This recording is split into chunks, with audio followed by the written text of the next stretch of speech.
All right, guys, I'm doing the brocha. Baruch atah. Adonai Eloheinu melech haolam, asher kiddushanu b'mitzvotav v'tzivanu l'asuk b'divrei Torah. Barevna Adonai Eloheinu et divrei Toratcha b'finu b'fiavcha beit Yisrael v'niyeh anachnu v'tzeitzeinu v'tzeitzeimcha beit Yisrael kulani yodea shemecha v'lomdei Toratech lishma Baruch atah Adonai melamed Torah le'amo Yisrael. Amen. Amen. Amen.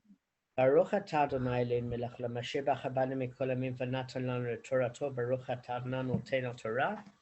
Amen. Amen.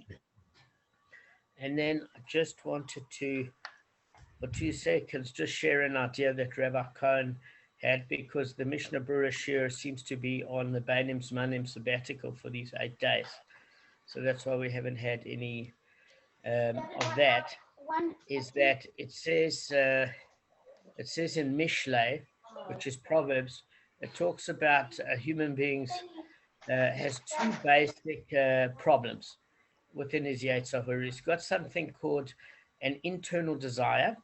So an internal desire are things, for example, like physical, sexual lust, physical lust, the lust, for example, for power and money and accumulation, anything to do with even bringing a person glory and importance, etc., like that, so that people can acknowledge him and he can fulfill basically every indulgence it has. And what it's saying is in Mishlei, that's always the mitzvahs that affect the relationship between man and Hashem. Then it's got what you call chemda. I don't know if you've ever heard of the term chemda.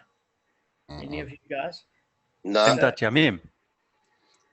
Yes, and it means? Chemda of the day, whatever chemda means. What does chemda mean? I don't know what they were actually. Chemda is actually referred to as the external focus. So an external focus is when, instead of looking inside of yourself, you say, if I have this and this, I'll be happy. So that's when man, for example, covets. It says you shall not covet your neighbor's wife or belongings, etc. So that affects the relationship between man and man.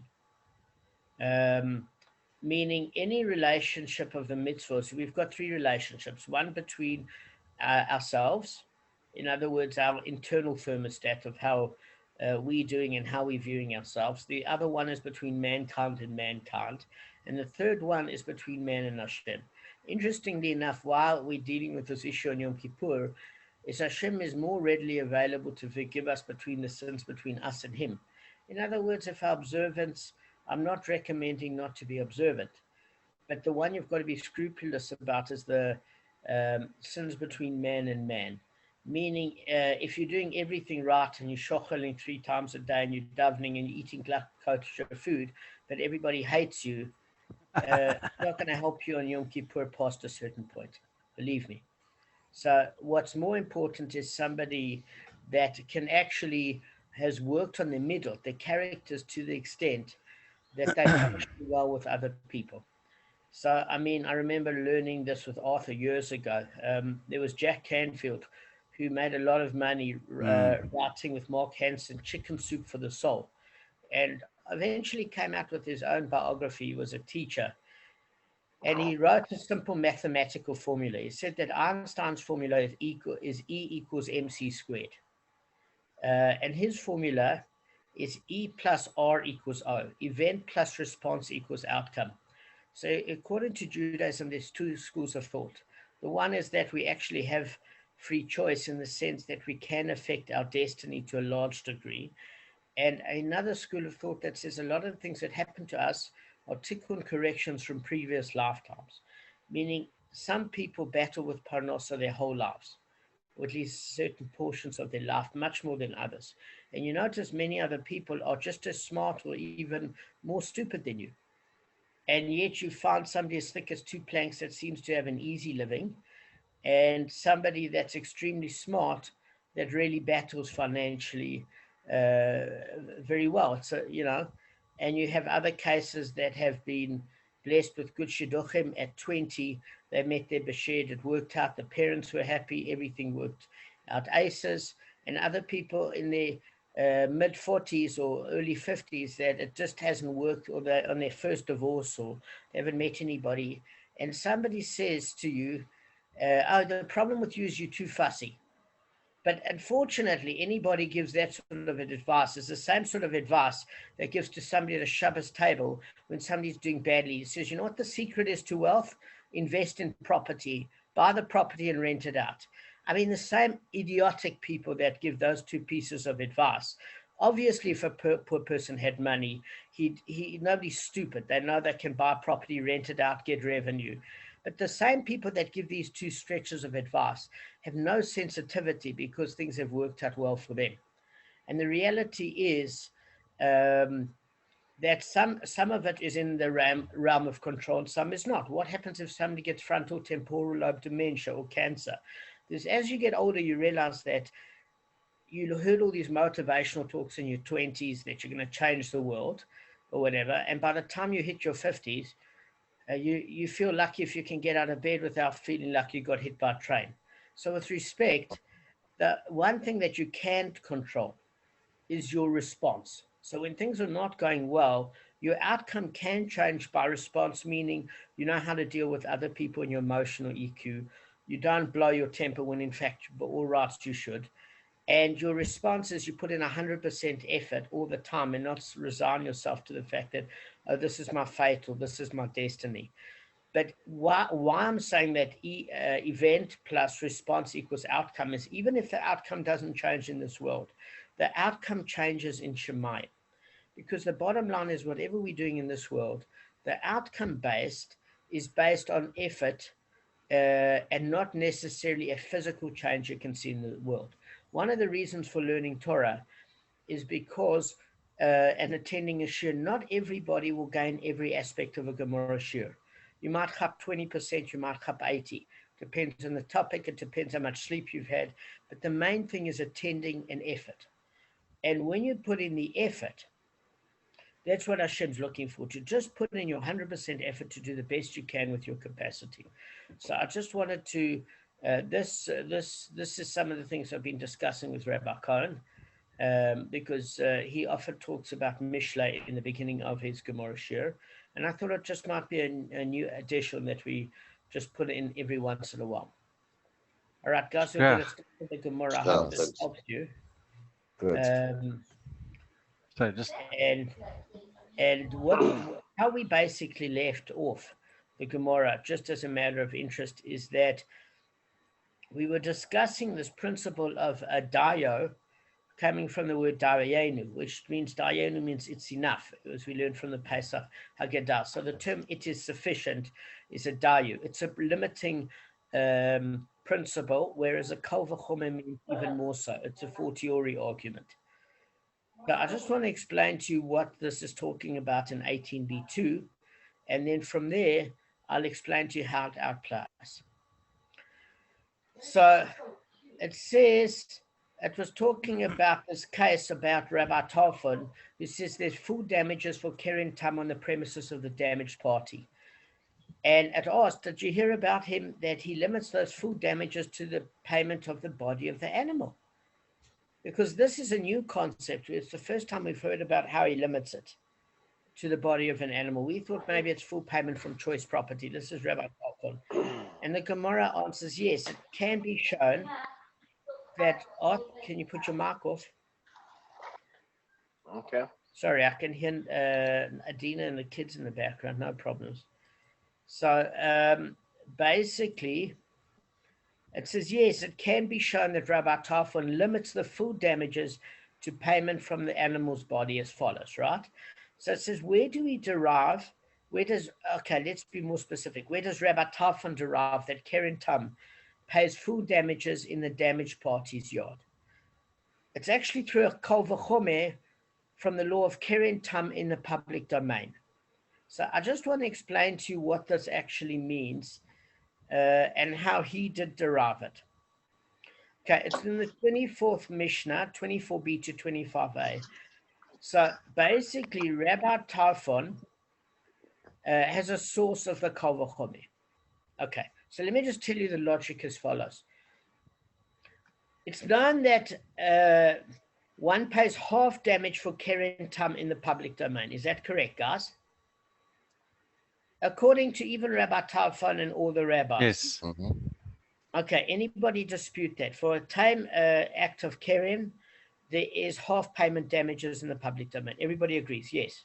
Yeah. Right. Yes. Fine. Once we know that as a principle, what do you pay in the public domain for Shane and Regal? You pay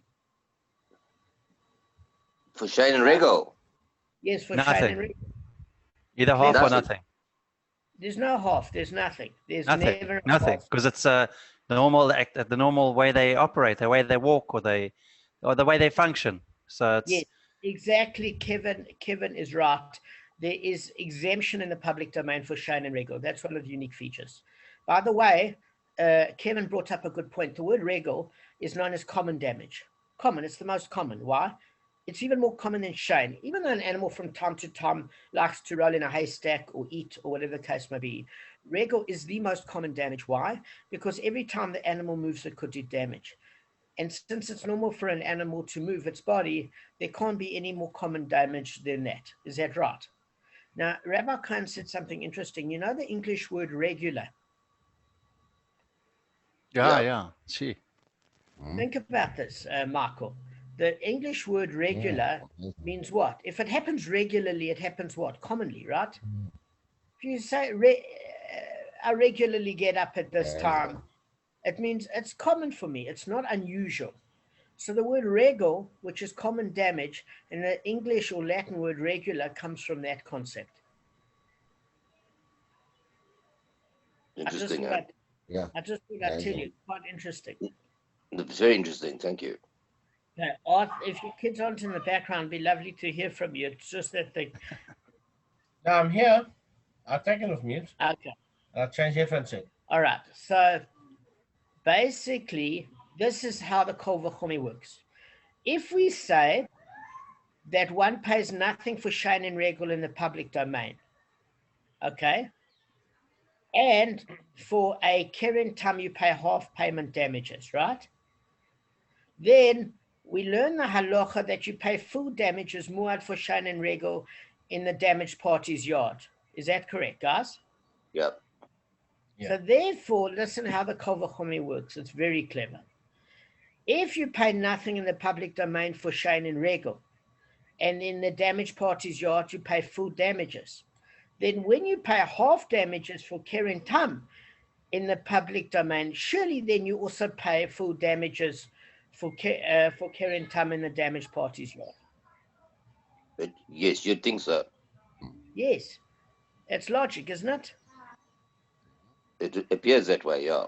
But let's see. Because a Kal VaChomer tells us that if a damaged party's yard increases liability for Shane and Regal from 0 in the public domain to full damages, isn't it certain that the damaged party's yard increases liability for Keren Tam from half payment damages in the public domain to full damages?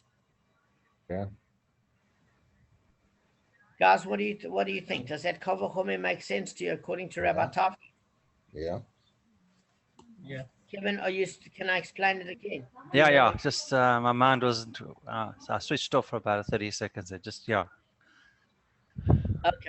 So what I'm saying is this: Keren Tam, you pay half. Shame, Arthur. We're going to try and mute again. I can hear you activity in your houses. Yeah, I'm muting. All right. So we're saying as follows: public domain, Shane and Regal, you're completely exempt. Yeah. And Keren Tam you pay half payment damages. So since we learned that there are full payment damages in the yard of the damaged party for Shane and Regal, and in that particular case, you paid nothing in the public domain. In the case where you pay half in the public domain, surely you should also pay full damages in the damaged party's yard for Keren Tam. It's even more so because you're not even paying half payment damages for Keren and Shane in the public domain. For Keren Tam, you are, of course, it would make logical sense that at least in the damaged party's yard, you pay full damages. Because even Keren and, even Shane and Regal, you paid nothing in the public domain. And now you're obligated full payment in the damaged party's yard. Does that make sense, Kev? Yeah. So that's how the Kal VaChomer works. It's basically based on logic. Now, what we're going to do is see where a Dayyo actually applies. So it says, yes, it can be shown that indeed Rabbi Tarfon limits the full damages to payment from the animal's body as follows. Where does Rabbi Tarfon derive that Keren Tam pays full damages in the damaged party's yard? Through a Kal VaChomer from the law of Keren Tam to the public domain. Thus we apply the principle, it is sufficient for the derived law to be the same as the source law. So what's the source law? The source law is as follows. In the public domain, Shein and Regel are exempt, and Keren Tam is half payment damages. So if you're saying Shein and Regel, we learnt, is exempt in the public domain, and full payment damages in the damaged party's yard, surely a case where you're even more obligated than the public domain of half payment damages for Keren Tam, you should be obligated for full payment damages in the public domain. Right, now that Kal VaChomer is explained, I'm going to explain what the Dayyo is. Because the Gemara then objects to this and says Rabbi Tarfon does not subscribe to the principle of it is sufficient. Okay, and the Gemara is going to explain it as follows, right? So, if we have, so let me explain to you what the principle of Dayyo it is sufficient is. That a Kal VaChomer can take a law, right? And we've got a lenient context. And now you extend that law as is, exactly as is, to a more stringent context. But the Kal VaChomer cannot make that law having greater stringencies in the target context than it does in the source. Okay, so what are we saying here? We're saying very, very clear.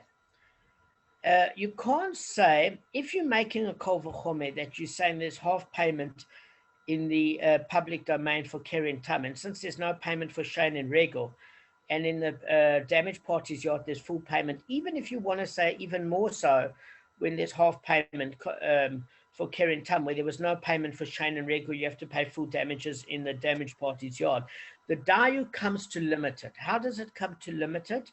As follows. It's saying, look, where you have Shein and Regel from choice property, you can't go too stringent with a Kal VaChomer and say you have to pay in a damaged party's yard from choice property. Does that make sense? You can't make it too stringent, a Kal VaChomer. Why? Because the source law turns around and says, in the public domain, you pay from the body of the animal for Keren Tam. Since that is the source law, you can't make the target law in the premises of the damaged party now paying from choice property. You can extrapolate logic and apply the source logic to the target area, but you can't make the Kal VaChomer in law more stringent. That's the opposite.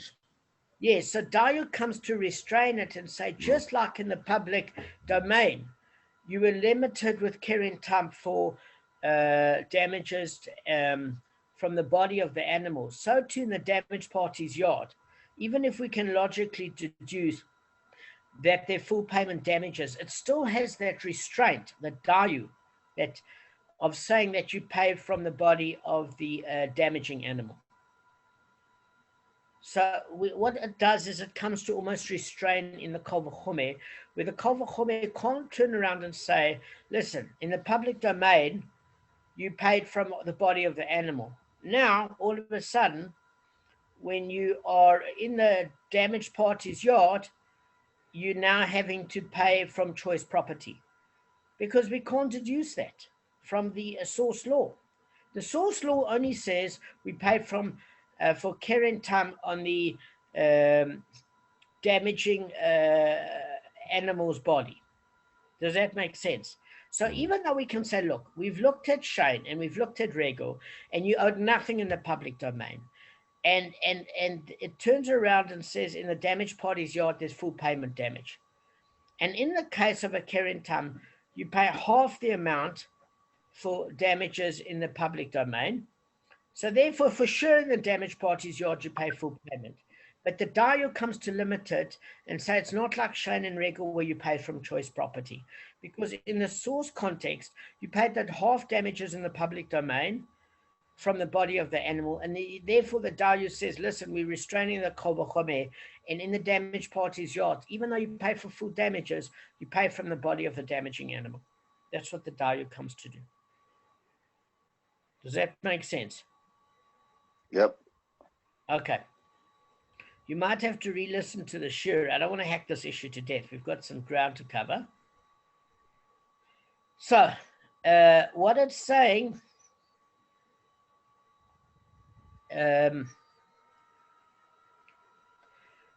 he doesn't, then there's the next part of the Gemara that says something about here. Rabbi Tarfon does not subscribe to the principle of it is sufficient. Okay. So what do we mean here? Is that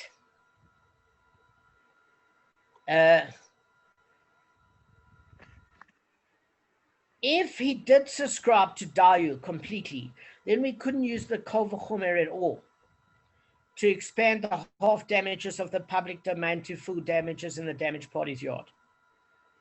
Does that make sense? Look, the Dayyo is saying it's sufficient, it's coming to limit. So it says, listen, if you use the Dayyo completely, this is Rabbi Tarfon, the rabbis use the Dayyo completely. This is what the rabbis do. They say it says half payment damages in the public domain. So the rest of the rabbis say in the damaged party's yard, half payment damages. And you pay from the body of the animal, meaning that they use the Dayyo to restrain the Kal VaChomer completely. They say you can't make a Kal VaChomer. Their thing is that you can't base it on logic. As from what I understand, you have to base it on, you can't base it on Sephora logic, you have to base it on text. So what does the text say for Shane and Regel? And I'm sure Rabbi Tarfon has the answer. I don't have the answer from Rabbi Tarfon. That's my problem. It's not I'm not questioning Rabbi Tarfon. I'm saying I'm missing something.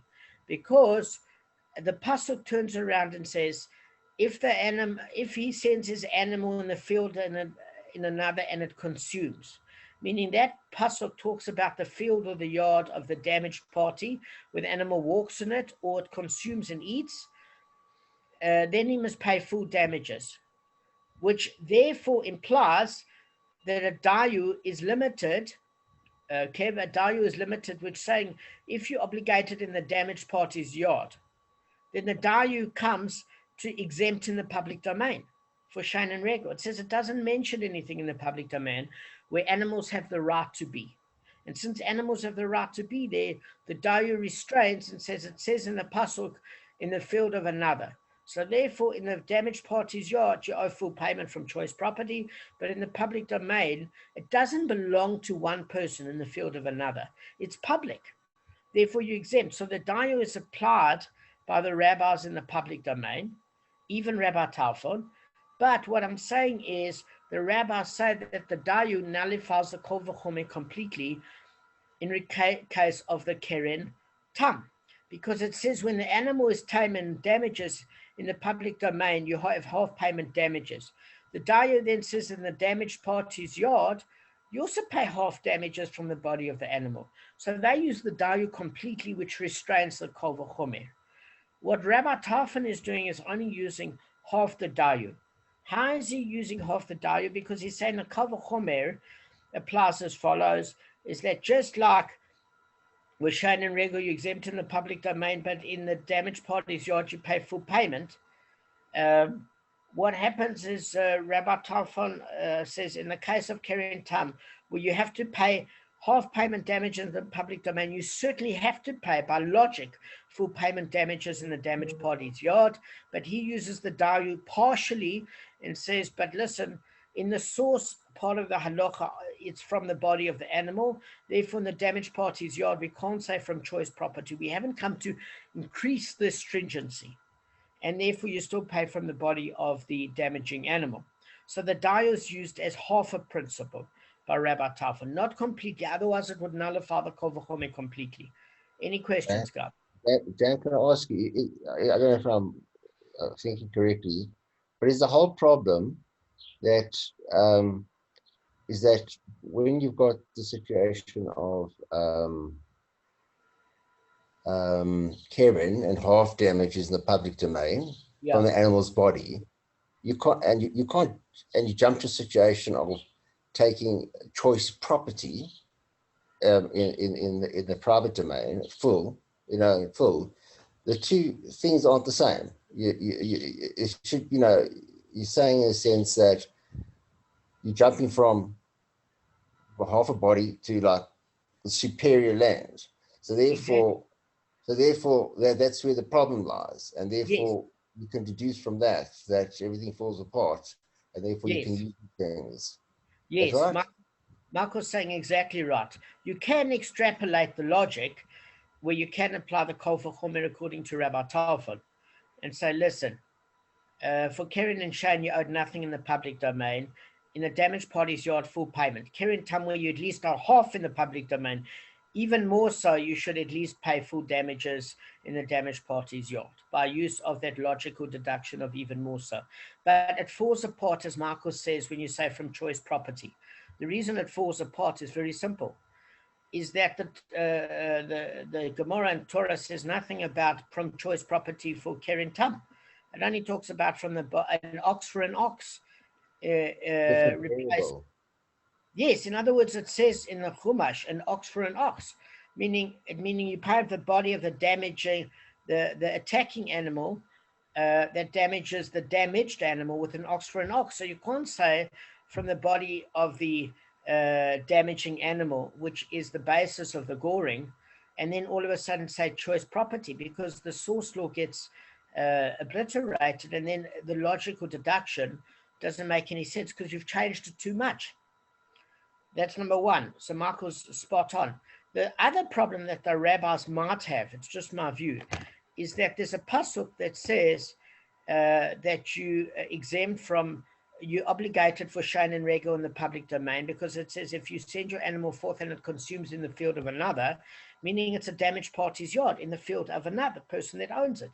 Whereas it exempts from the public domain because it doesn't belong to the field of another. It's public walkway.